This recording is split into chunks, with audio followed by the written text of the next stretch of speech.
All right, we are live. Welcome to the third conversation of Creative Quarantine. I am here. Literally, I could spend the entire time introducing this amazing person next to me. I'm here with one of my favorite people in the whole world, and truth be told, I do love him as much as I love his wife, but I do love Dawn more. I'm sorry. I understand that. I understand that. She It gives happens. great hugs. But Yes, she does. really excited. James Monroe Iglehart, aka Tony Award winning, aka director, aka writer, aka dancer, aka I taught myself how to tap dance because I felt like a genie some tap dance. This dude right here. Welcome to Creative Quarantine, man. I am glad to be here. Thank you, Angélique. What's happening?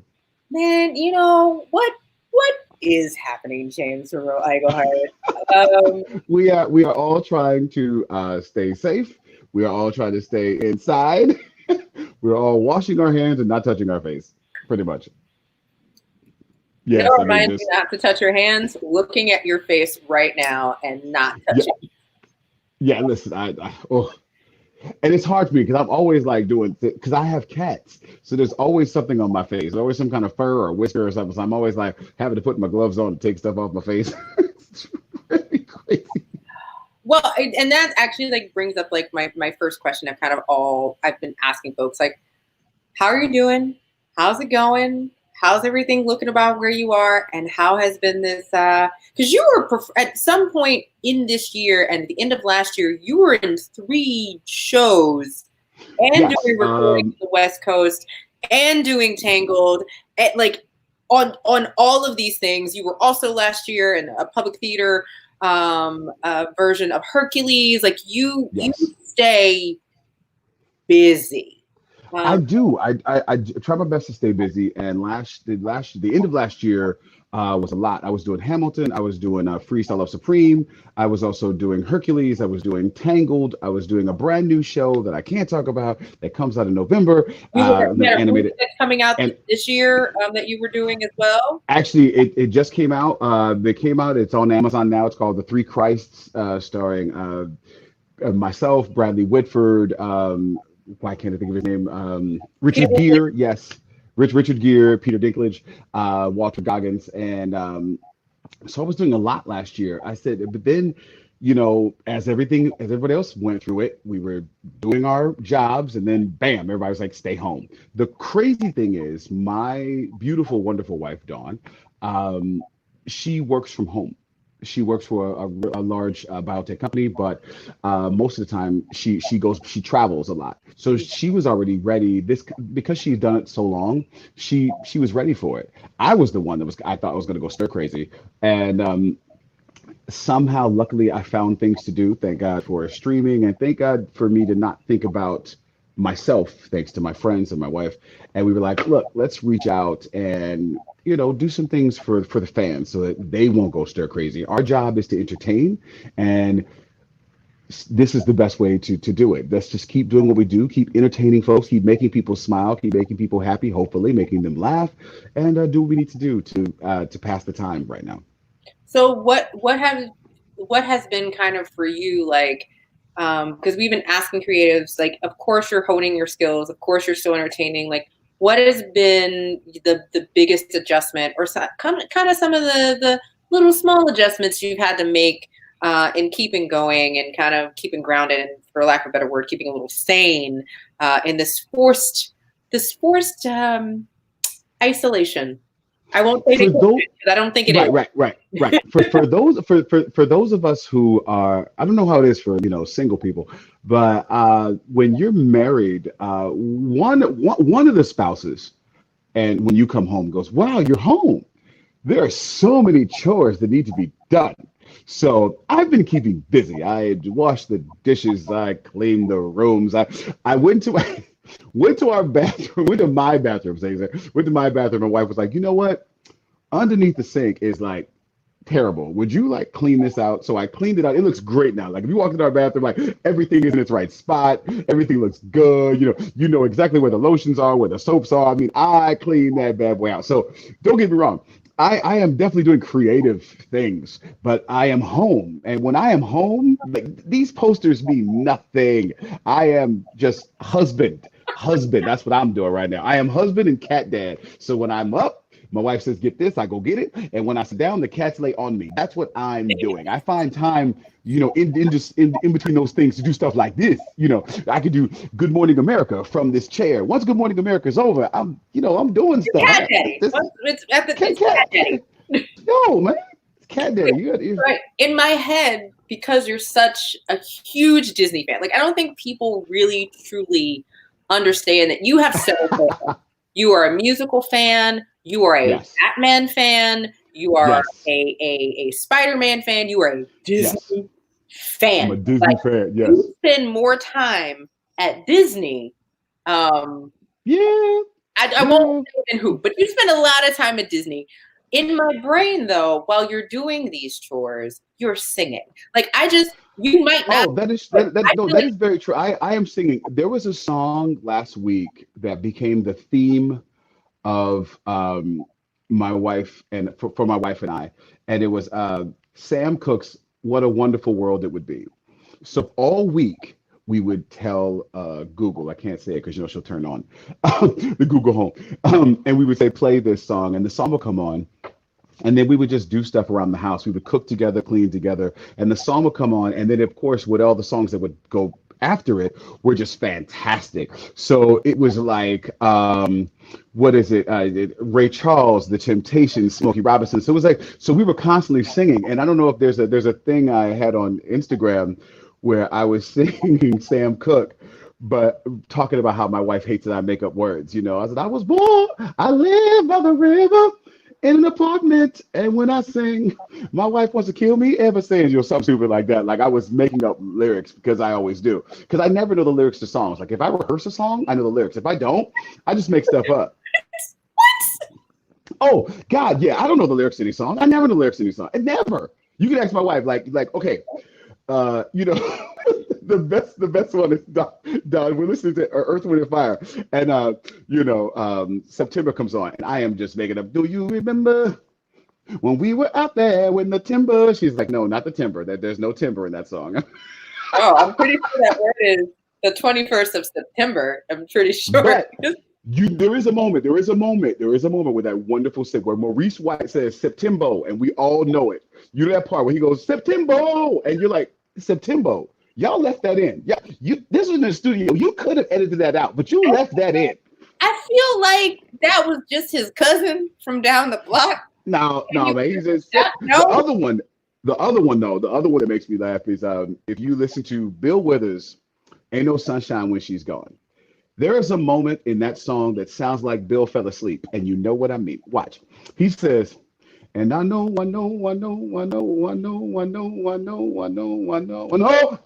leave your thing. It looked like somebody stuck him in the side during the studio.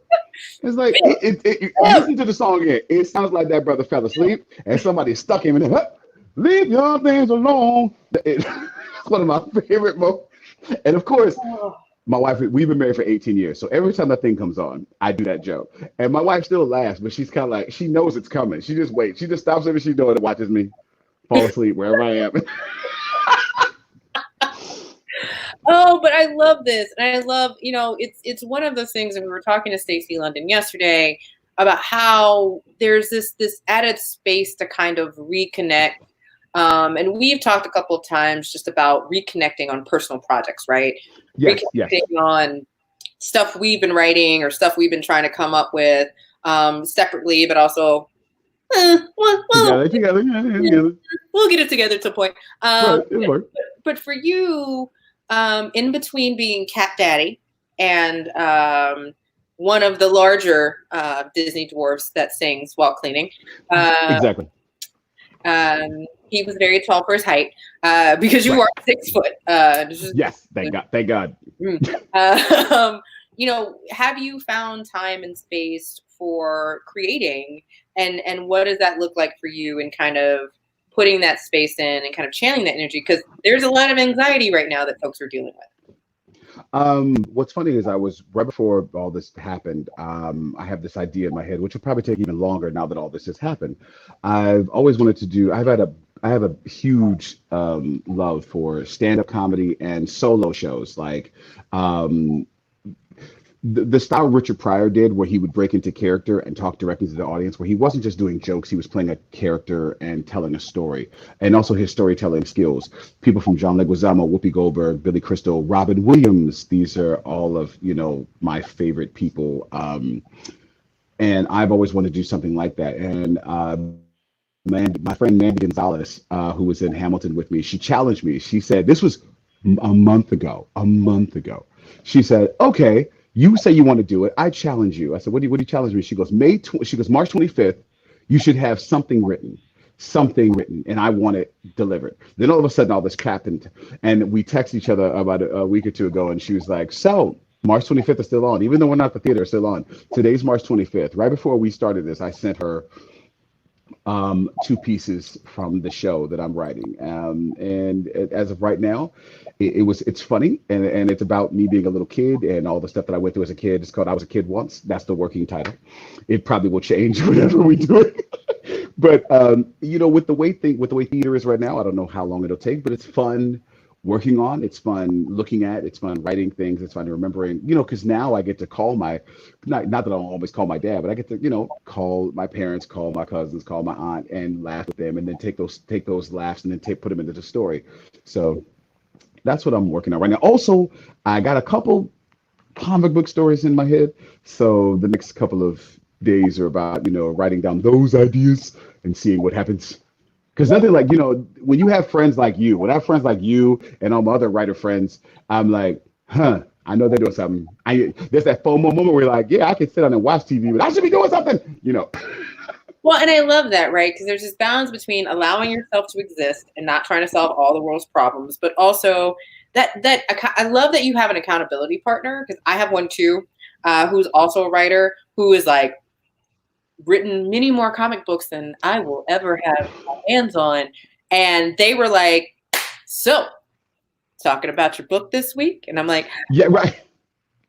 Well, also the crazy thing is this. I do understand that. But my wife had to like chill me out, and she said, "You know what's funny?" She goes, I want this to end. I want you to be able to go back to work, not because I don't want you here, but I love you and I know what you do. And also, I want the world to be back to the way it was. Not the way it was, be better after learning, hopefully, something from this. But, get back to our lives so people can, have their livelihoods. But while we're here, she goes, I don't want you to worry so much about writing the next great American whatever. And you do have this time to rest. You've been going hard for years. Like we said, I was doing Hercules, Freestyle Supreme, Hamilton, comic books, I did a movie, all these things. She goes, I don't want you to take this time and this bad boy ends. And all of a sudden you're like, I didn't need to take any time to rest. Now you're back on stage. There's no vacation, because once this thing is over, there's no vacation. We're all back to work. And so you are very physical when you're on stage, because I think I am. People forget like what I love, and I'm sure my mother is watching. Yes, Mom, I will talk about the Genie, I promise. What I love about your performances, even in Memphis, right? Like this, like let's have this conversation. Like, you do splits and you dance and you tap dance and you are owning the stage in such a big, wonderful way, because you are this intrepid performer who loves to entertain and loves to perform. True. Thank you. You're literally physically giving everything. And I applaud Dawn for letting your brain work a little bit, but also letting your spirit rest a little bit. But you gotta be itching. I am itching. I like to get up and do stuff, but sometimes you need someone to tell you, sit down. You need someone to go, hey, sit down, let your brain rest so you can come up with other things. Put down the phone and don't look at what everybody's doing on Instagram and Twitter and Facebook. Even if it's how much fun they're having quarantine, just stop for a second and look in the house. What's in the house? I'm in the house. The cats are in the house.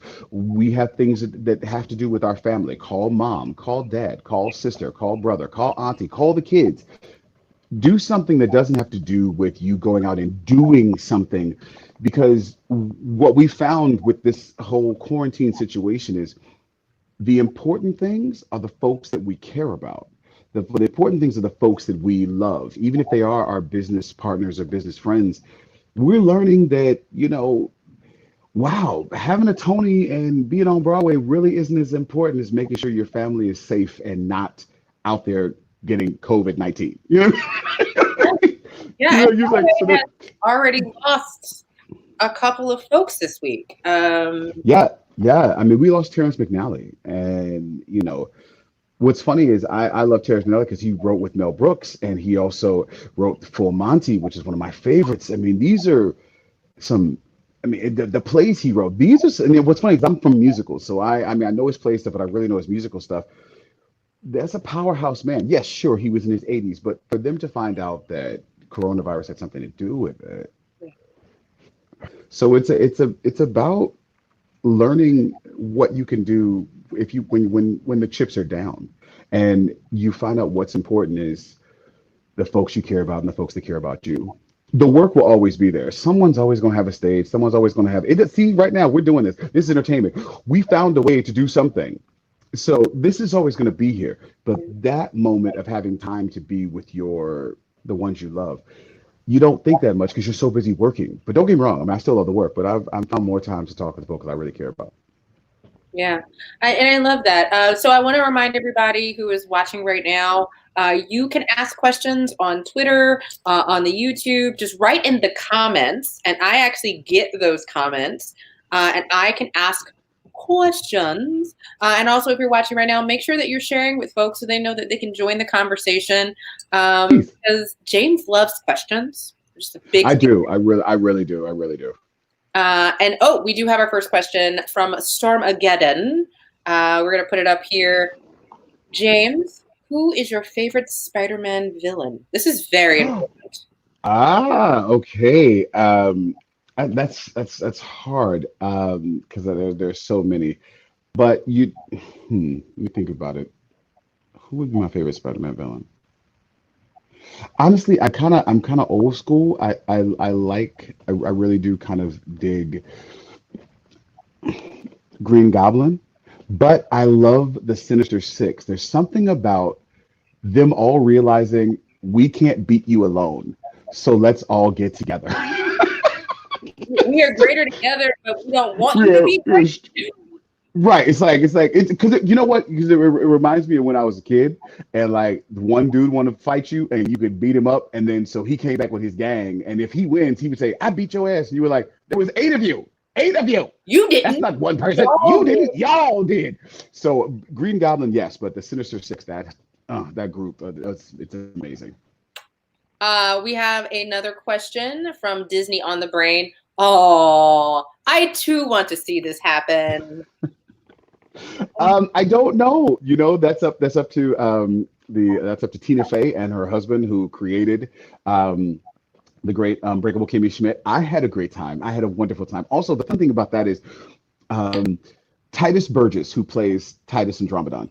We've known each other for years, and the fun part about Titus is we are both African American, both bald, both tall, both roundish, stocky guys.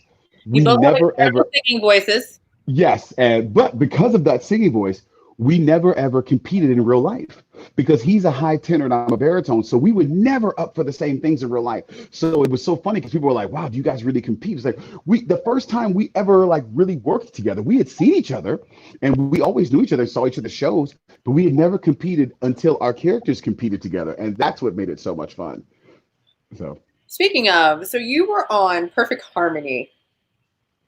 Yeah. This character you played was everything. I remember you're like, Angélique, I gotta go. I know we're supposed to have a meeting, but I got this thing in LA. It's filming right now, and I gotta go. And I was like, okay, cool. And then I saw the show, and I was like, the fun part was when this character. This is one of those moments where it kind of doesn't fall in your lap, but the way it happens, you go, this will never happen. So I get asked to audition for this part, and I'm like, they're never going to pick me. They're not going to pick me, but I'm going to do it. So my door is right over here, and I auditioned with this camera, this setup, and my wife read me the lines, and I was behind a door, and I just read the lines, and I went to work. I mailed it off that day. I went to work and found out they were like, "Yo, you got it." And when I got it, I was like, "Oh snap! Okay, I know what I have to do." I went online and started looking up all the things. Timberly. Timberly is the name who plays my wife in the show. I went watching her all of her scenes because this guy is supposed to be in his drag moment is supposed to basically be her. So when I studied her, and then we get on the set, we finally get on set, and they say, "Okay, James, let's do it." And I meet Timberly, we're laughing and everything, and then she watches me do it, and she walks up, she was like, how do you what? And I was like, "Oh, I studied you, girl. I wanted to make sure I had you there." Even the director was like, because the director who directed this episode, can't think of his name. I'm a terrible person. I'll get it later. He directed that episode as well, mine. And so he was like, "Wow, you really have Timberly down." And Timberly is awesome as Adam. She is fantastic. So they put the wig on me, and once they put the wig on me, now the crazy part is not the actual show. The character I copied after Timberly and then brought my own thing to it. So when Keith is Keith, it's me. But it was when we said cut and had to go back to the trailers. Now, I've dated women all my life. My wife is a woman. I'm very appreciative of that. And I always tease her because I always have some sort of bag with me so that she can wear her heels on the red carpet. And once the red carpet is over, take them bad boys off and put on some flats. Also, your wife is 6'3". We'll put that to so tall in the heels with I the love it. She's actually 6'4", and I love it. And when she puts on the heels, she's about 6'6", 6'7". All depends on which one she wants to wear. It all depends on if it's the boots or the heels. All depends. So I'm always laughing because she's like, "Can you hold these?" Fine, great. So they put me in these heels. Now I've never been in heels before, but it's LA traffic. LA traffic is horrible at 6 o'clock. I didn't know this, because I'm from I'm from the Bay, not LA. The truck, I see all the people in the trucks in front of us all get out and start walking towards, home base. I get out. It's uphill. So I'm walking and I look up, I look around and I go, "I'm done." Something happens to me and I completely go, "You know what? I'm not doing this." I take off the heels, I put on the the flip flops, and I'm walking with the heels in the two fingers because that's what I've seen my wife do. Walking up, and I call her. I call her on my phone, and I said, "Baby," she was like, "Do you have your heels in your hand?" I said, "I now understand. I appreciate. I will never ever say a word, and I will always keep a bag with me to make sure you can put your heels there because this is ridiculous." Because I wore them bad boys, I kid you not, for a good 15 hours. And this, oh God, no one tells straight men about the swelling of your feet. What? Come on, people don't tell you about that. Look, let me explain something to you. You've learned a valuable life lesson, and you will now know it for the rest of your life. Girl, listen, the nails, and I was teasing Dawn. I said, something happened to me. If once I put the costume on, my character comes out. And I was talking to her, and I had the nails on and the hair and everything. And I was like, first of all, I don't even know what. And I was like, why is my hand doing? No, it just happens. Like, as I called friends, I called like 3 friends, and they were like, "What is wrong with you?" We were having a ball. Uh-oh. Still there? Well, if I'm live, then I'll just keep talking. Perfect. I'm glad that you kept talking. No big deal. It was just me getting kicked out. I kept talking. Great. I kept talking. I was like, well, if we're live, we'll keep talking. We're great. Great lesson learned. The other thing that I know about you folks, remember, you can still ask questions. I'm still getting them. You can ask them on Twitter, as well as you can ask them on YouTube or Twitch, which we are also streaming live on Twitch. And I think I might have a question maybe coming in. But what I know about you is that you are a nerd, like a nerd. I am. Nerd. We've had some very... we agree on a lot of things, much like, Cyclops is Scott Summers is a punk. We'll just leave it at that. But yeah. What are you watching? What are you consuming? Like, what are you catching up on right now? Because folks are looking for Rex. This is a deep. What's really funny is my wife and I are big Trekkies, and so we decided to wait because we're bad people. We decided to wait to the end of the season of Picard to start it then. So what we decided that's smart. So what we've done is because we've watched all of Next Generation, and I mean all of the Next Generation several times. We decided we were going to start Deep Space Nine, and I always wanted to watch all of Deep Space Nine for one person, two people actually. Renee, who plays Odo, because he is a fantastic theater actor. Like he came Yeah. from the repertory theater, and he just passed this past year. But also he was Clayton in Benson when I was a kid. And Robert Guillaume played Benson, God rest his soul, and he played Clayton. They were each other's foil. It was back in the 80s where like, those sharp cuts, those sharp burns were And like, awesome. and they were like quick because you get it and you like, wait, what? Yeah, those quick burns from Clayton and from Benson were just amazing. So here are these two amazing actors, and but also I wanted to see Avery Brooks, and Avery Brooks. For those of you who don't know, most people know him as Captain Sisko from Deep Space Nine. But when I was a kid, there's a new movie on Netflix called Spencer something, not Spencer for Hire, but it's Spencer something, starring Mark Wahlberg. Spencer Confidential. Oh, it's great. Yes. Okay. Spencer Confidential, if you watch, is actually based on Spencer for Hire, and Homeboy. Thank you. His name is. That's why Homeboy's name is Hawk, because he's playing the Avery Brooks role. They redid it.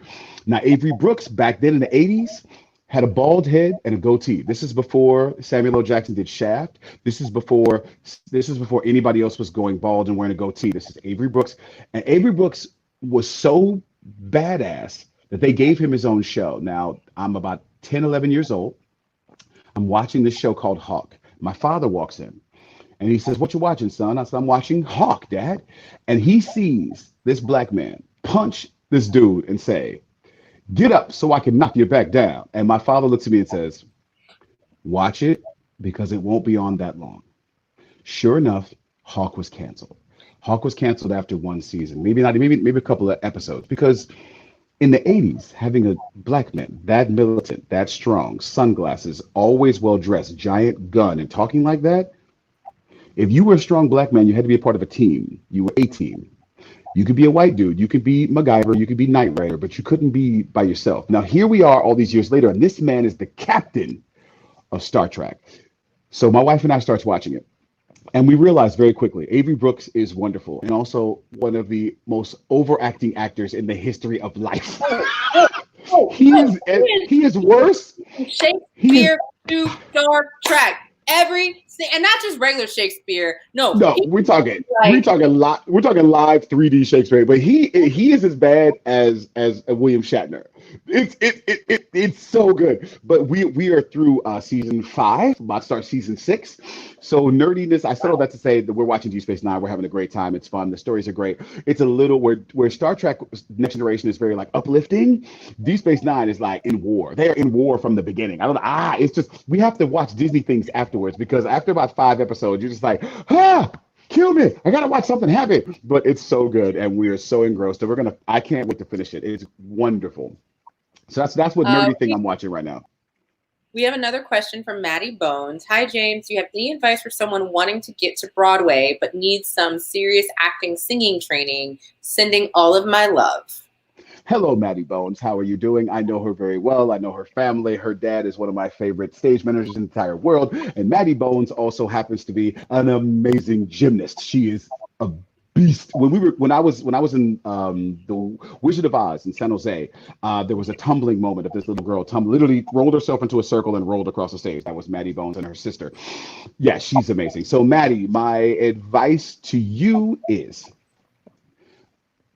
get the training. And that's not, you don't need to, like, there's no sugarcoating it. It's like, there's acting classes, there's dancing classes. Physically, I know you're amazing. I know that you can dance and move. So find a dance class, or find a singing class, or find an acting class. And if you have to go to, like, whether it be a college to take a few classes, or even just classes around you, just to get a part of it. And once you're in those classes, then I would audition for, community and regional theaters. The best way to learn it is to do it. I got my BA degree at Cal State University, Hayward, or now East Bay.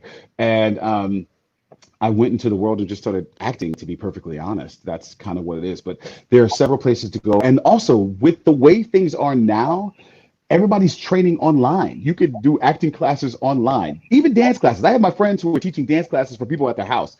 Kid you not. Some of the Hamilton people are teaching dance classes. You can like go in with a password and like learn some stuff. It's ridiculous. That's So amazing. I would, yeah, right. So and also people doing voice classes online. So there's no excuse for why you can't do it. And also, don't let anybody say, "Oh, I'm too old." Nah, you're not too old, because there's always some parts for you. So, I would say find the classes where you can. Improv classes help so much.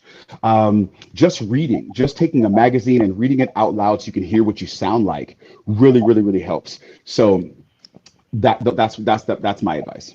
And I think that's great. I mean, I know improv classes were key for me as I was getting back into stuff. And improv classes are also really fun and they help you like create and think of new things and skits and stuff for people who want to Yeah. write. So for you, I love the fact that you mentioned that folks are doing dance classes online and folks are doing voice classes online.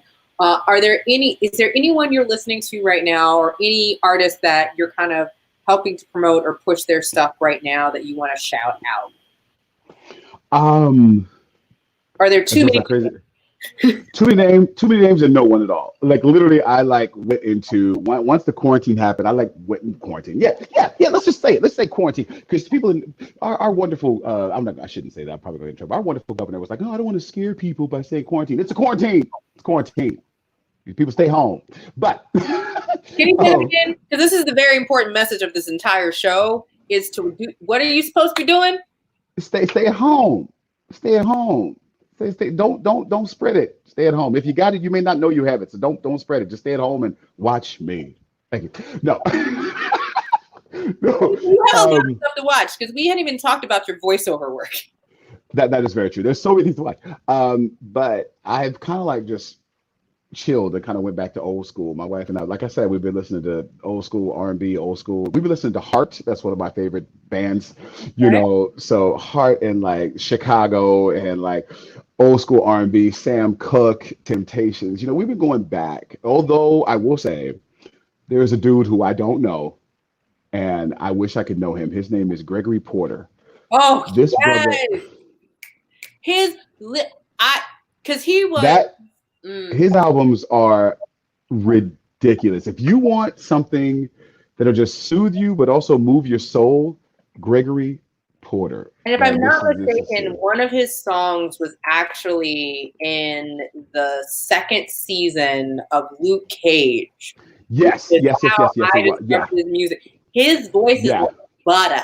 It's just But also there's some people to watch that are just if you want to watch something entertaining, and I have to mention it, Titus Burgess, his Instagram is it's so much fun. You have to love it. And also I think in this day and time, I'm enjoying just the creativity of people being funny.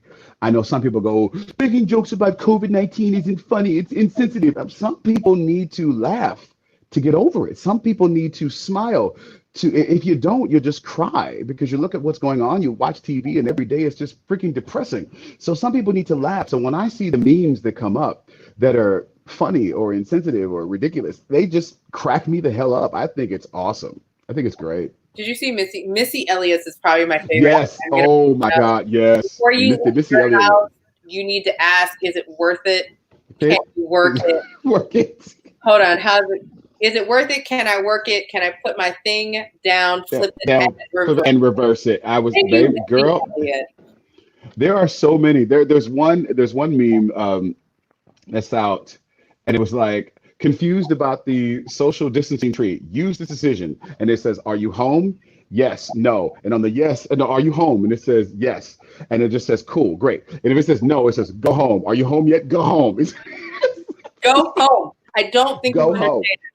You don't Go home. home. You don't understand. So Well, we have a little bit more time left. If anybody has any questions, get them in now. I know a couple people just joined. Put them into the YouTube or the Twitch. I think I can get them on Facebook Live too. So if you're on the Facebook page, just put it down in the comments.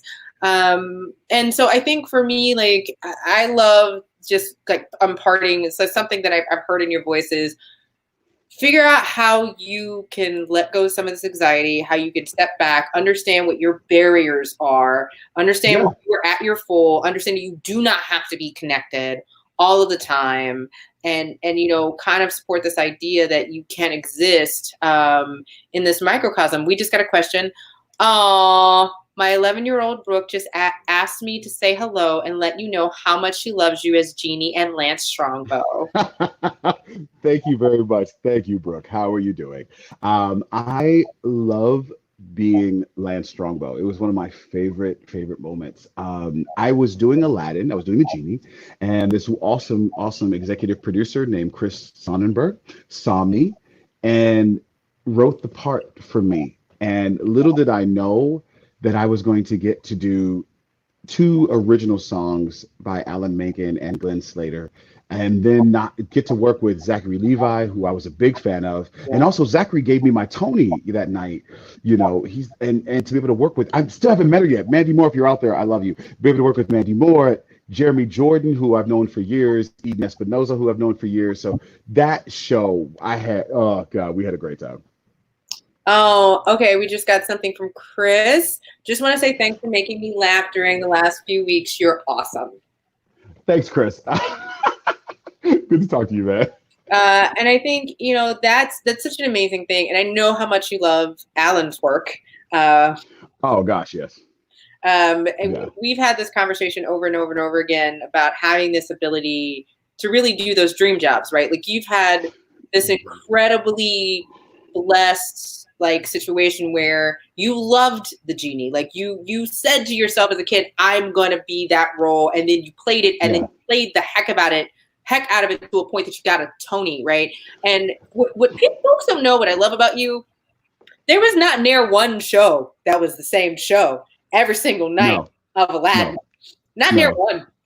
No. You know why? Because that was the Genie-esque of it. When you watch Aladdin the cartoon, it is the same every time. But when you listen to the writers talk about it, and they talk about how Robin never did the same thing twice. They had to splice the movie together. If you watch the outtakes, if you get the new DVD, you'll see that. And also, you'll also see the Broadway interview with myself, Adam Jacobs, and Courtney Reed with Thomas Schumacher, because we're on the Blu-ray disc. Yes, I want a Blu-ray, which is awesome. But they gave me freedom to have some fun in the show, so that when you came and saw the show, you never saw this. You always saw the same show, but I always put something new in. And a couple of my favorites were one time Hello from the Other Side had come out by Adele. And so I was like, I'm free. Hello, girls from the other side. And like walk away. Or I talked about remember that whole fiasco where the dress was blue or gold, and no one knew what it was. And I did that. I have to give a shout out to Todrick Hall. Todrick Hall was coming to the show and he text messaged me. He said, "Are you going to talk about the dress?" And I was like, "What dress?" And I looked online and saw what it was. And so that night I did it. I only did it 2 nights because I knew it would only be funny for 2 nights, because fads come and go. So I knew by Monday no one would care. So I did it Saturday and Sunday, and I was out. So Genie was allowed to do some fun things. I would shout people out if I saw them, like when I knew the celebrities were in the audience. Like Kobe Bryant was there, and so I shouted out Kobe. I was like, Kobe, and he didn't come backstage, but he did point at me. Mariah Carey. We had so many awesome people, and I'm a huge WWE fan. So whenever the WWE guys would come, I would lose my mind. So I would like call out the New Day, Xavier Woods, or Mick Foley, or the guys from AEW, All Elite Wrestling. I had to call them out, like Kazarian and those guys. Oh yes, I'm such a big nerd, so it was great. Right, but I love that, and I think I kind of want to part for folks before we let folks know where they can find you. It's like, if you could give like a word of like where, like what you're using to keep you grounded as a creative and how you're kind of viewing the situation. Because one of the reasons I wanted to start this series is so folks can feel a little less alone, that they know they're not the only person like dealing with being stir crazy, but there is this thing about stay home. And there is this idea of you can still ground yourself in social distancing. This is a great time to, I know this is gonna sound crazy, but pick up a book, pick up an audio book.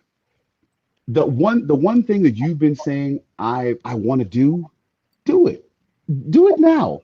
If that means, and pick up a coloring book. If that means just going, I want to finish this puzzle, or I want to go online and study about this. The great thing about living in 2020 is you can pretty much learn how to do anything on the internet right now. You can do it. But you can also, if your brain is always on, if you feel like the world is just on your shoulders, unplug, unplug, and talk to someone. And I don't mean talk to someone on Skype or FaceTime or Zoom. Call someone. Use that phone for what the eye is behind or in front of. Phone. So you can just hear a voice. Call someone. Call a friend. Call mom. Call dad. Call sister. Call cousins. And if you can't do that, a couple of my friends, you have your friends who you're like their one friend because they don't do very well in social places. There are places to go with that. They have online counselors and things like that. You can talk to someone, or you can write down your thoughts. It's amazing how talented you'll find out that you are when you write down your thoughts. You go, damn, this ain't bad. It doesn't have to be a story. It doesn't have to be spoken word. It doesn't have to be a poem. It doesn't have to be a rap or a song. Just write down what you're thinking just to get it out of your head. For you nerds out there, that moment in Harry Potter in the book where Dumbledore takes his thoughts out and then puts them in the pensive? That's basically what you're doing. Take your thoughts out, put them down on paper, or put them on your screen, whatever your screen, phone, iPad, Android, whatever. Put them down just so they can be out of your head so you can decompress for a moment. How about this? Take a nap. Most people are just up. We're just up walking around doing nothing. Take a nap, rest. Naps are overrated. Underrated, I should say. Underrated. Correction. Yes. Relax yourself, because once this is over, we're going to go right back into it. And you want to be ready to go into it fresh, with a fresh mind, and with your body ready to go. If you have been spending this whole time so built up, tense, by the time you shoot out, you'll have no place to go. You'll have no place to go. And we want everybody to be healthy and happy. So you got to take care of you. You got to take care of yourself. And for all you creative people, creative outlets, I read comic books. I know that comic book. Yeah, this is Marvel Voices. This is based on an awesome comic by this amazing host named Angélique Roché. Without her show, Marvel Voices, we wouldn't have this book. So we read a comic book. And since you can't go outside, since we can't leave, you can't do papers, let me show you something really, really cool. This is thing that I have. You probably all have it too. It's called some form of screens. Let's see, where is it at? This is Marvel Comics. I love technology. Bam! You can read all your comics right here. Yeah, you can. All your comics right here. That is where all that are. That's where I go. So that's what I'm saying. I'm like, take time to take care of yourself, but don't feel pressured that you have to do something amazing, because just being you is enough. And if you have time to relax and chill, you'll be amazed at the amazing things you'll come up with. I think that is a perfect way to end this conversation, James and Iglehart. Can you tell everyone where they can find you on the interwebs? Yes, you can find me on Instagram at JM Iglehart. That's JM Iglehart. You can also find me at Twitter at James M. Iglehart. And I really don't do Facebook a lot. I do Facebook so my mama can talk to me. I really don't do my mother stalks me on Facebook. She's stalking right now. Hey, Mom, I saw the hearts that you sent me. Hello, how are you doing? Love you. You're wonderful. You're amazing. You raised a wonderful daughter. Thank you for that. Moms are the best. Oh, wait. I have to say, because if my mama's watching, Mama, thank you. Sandra Iglehart, thank you very much for everything that you've done. I am here because of you. Thank you, Mama. Oh, well, thank you, James. Thank you, girl.